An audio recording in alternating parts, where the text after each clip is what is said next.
But wasn't Michael Atkinson doing the job of the Inspector General of the intelligence community, the job he was supposed to do when he simply took the whistleblower complaint to Congress that what hadn't been taken previously? Wasn't he doing the job that he was supposed to do, that American taxpayers were paying him to do?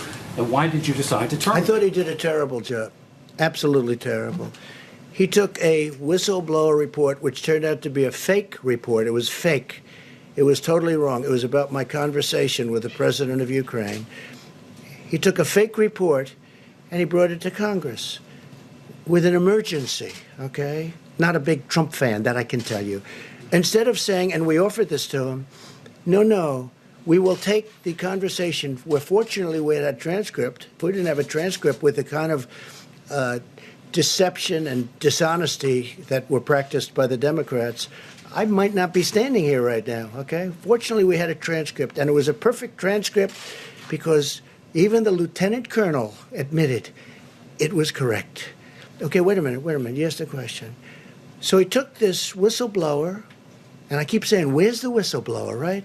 And why was the whistleblower allowed to do this? Why was he allowed to be, you call it fraudulent or incorrect transcript?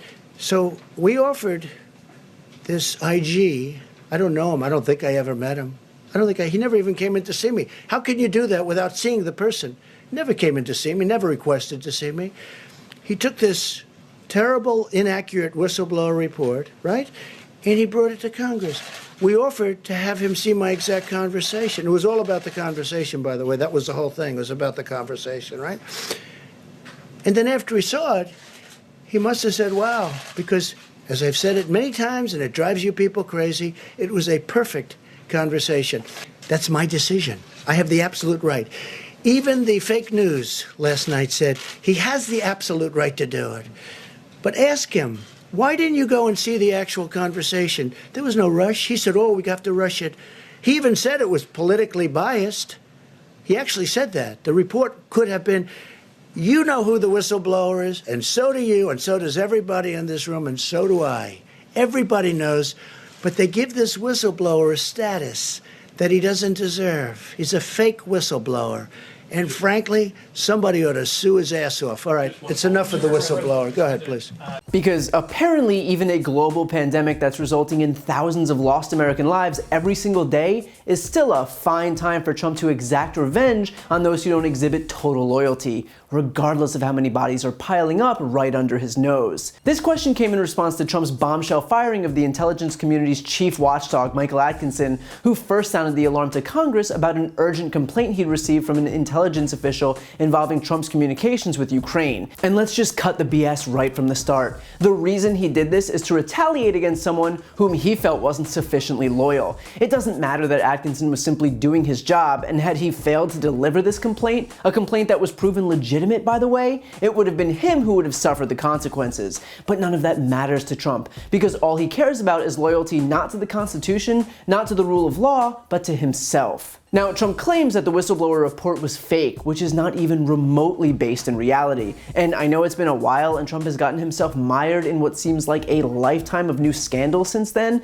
but the facts surrounding this case are beyond simple. And that is that every point laid out in the whistleblower complaint was corroborated. It said that Trump asked for the favor of an investigation into the Bidens from Ukrainian President Zelensky. That turned out to be true. It said that the administration withheld millions in military assistance from Ukraine. That turned out to be true. It said that Giuliani had been circumventing national security protocols by acting as his own State Department to facilitate the investigation into Biden. That turned out to be true. It said that the White House intervened to lock down all records of the call by placing them in a secure server that's reserved for classified information. That turned out to be true. Even Trump himself admitted that the purpose of the call was to get the Ukrainians to open a probe into Biden. So Trump can claim the whistleblower is some illegitimate source until he's blue in the face, but the fact is that the whistleblower could be Hillary Clinton sitting on Barack Obama's shoulders in a trench coat. It would not matter because the complaint has already been proven true. I should note too that Trump claims Michael Atkinson did this because he was, quote, not a Trump fan.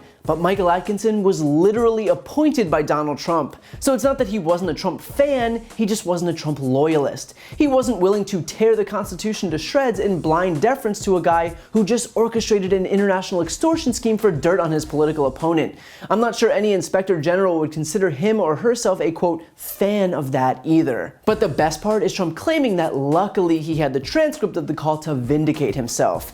But the transcript is why he was impeached. The transcript says in black and white that he wanted Ukrainian President Zelensky to do him a favor though, before asking for an investigation into Joe and Hunter Biden, all while nearly $400 million in military assistance was in flux, and with Ukrainian officials having admitted that they knew Zelensky's cooperation was a condition for receiving the aid. So no, the transcript didn't exonerate Trump, it implicated him. And I get that Trump's whole strategy is just to repeat something regardless of merit in a desperate attempt to will it into existence, but saying the call was perfect or saying the transcript was perfect doesn't just make it perfect. But the ultimate irony here is that we're seeing Trump's strategy to get off the hook from one crisis during another crisis. It's not that Trump is ever taking steps to do the right thing, it's that his sole priority is just making sure there's no oversight when he inevitably screws up. And so here we are in the middle of a pandemic that Trump has failed in responding to so catastrophically, and his only strategy is to make sure that he's got a PR operation that'll gaslight the American people into thinking that he's doing a good job.